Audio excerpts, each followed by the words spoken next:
ફરજ પરથી નિવૃત્ત થતા કર્મચારીઓને સંસ્થાના નિયમ અનુસાર જમા હક રજાઓનું રોકડમાં રૂપાંતર કરી ચૂકવવામાં આવતી ઓછી રકમ બાબતે અપીલ કરવામાં આવી હતી। નિવૃત્તિના સમયે સંસ્થાના નિયમ અનુસાર જમા હક રજાઓના નાણાંનું ચૂકવણું થયું નથી। સંસ્થાના નિયમો દસ્તાવેજી આધારો સાથે સંસ્થા ગુજરાત ઉર્જા વિકાસ નિગમ લિમિટેડ વડોદરામાં માનનીય ડોક્ટર એન.સી. મુનશી સાહેબ જનરલ મેનેજર શ્રી સમક્ષ સત્તાધિકારી શ્રી સમક્ષ ન્યાયયુક્ત નિર્ણય લઈ અમોને કાયદેસર જમા હક રજાઓના નાણાં ચૂકવી આપવા વખતો વખત અપીલો કર્યા પછી પણ ન્યાય નથી મળ્યો।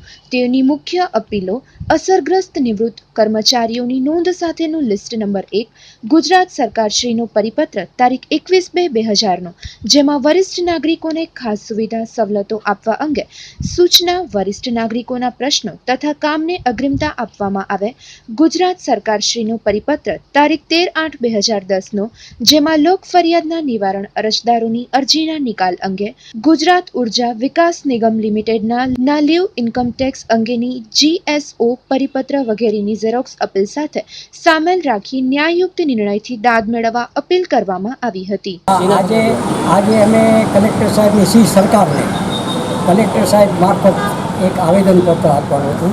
અમે નિવૃત્ત કર્મચારી બોર્ડના કર્મચારીઓને એટલે બોર્ડના નિયમો અનુસાર નિવૃત્ત થતા કર્મચારીઓને નિયમ પ્રમાણે નાણાંનું ચૂકવણું થતું નથી, બરાબર છે।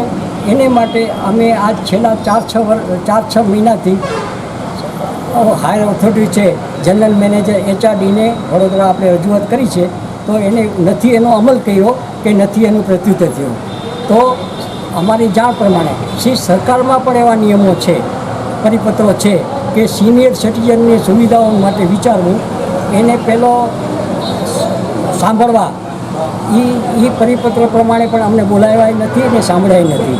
અમને તાત્કાલિક ન્યાય મળવો જોઈએ। તાત્કાલિક એટલે નિયમોનો જો અમારી સાચી વાત છે તો એનું ચૂકવણું કરો, અને જો અમે ખોટા છીએ તો અમને જણાવો કે અમે કઈ બાબતમાં ખોટા છીએ। ને સરકારના પરિપત્રો છે અને જો સંબંધિત અધિકારીઓ જો એનો અમલ ન કરતા હોય તો અમારે કેની પાસે જવાનું છે ને?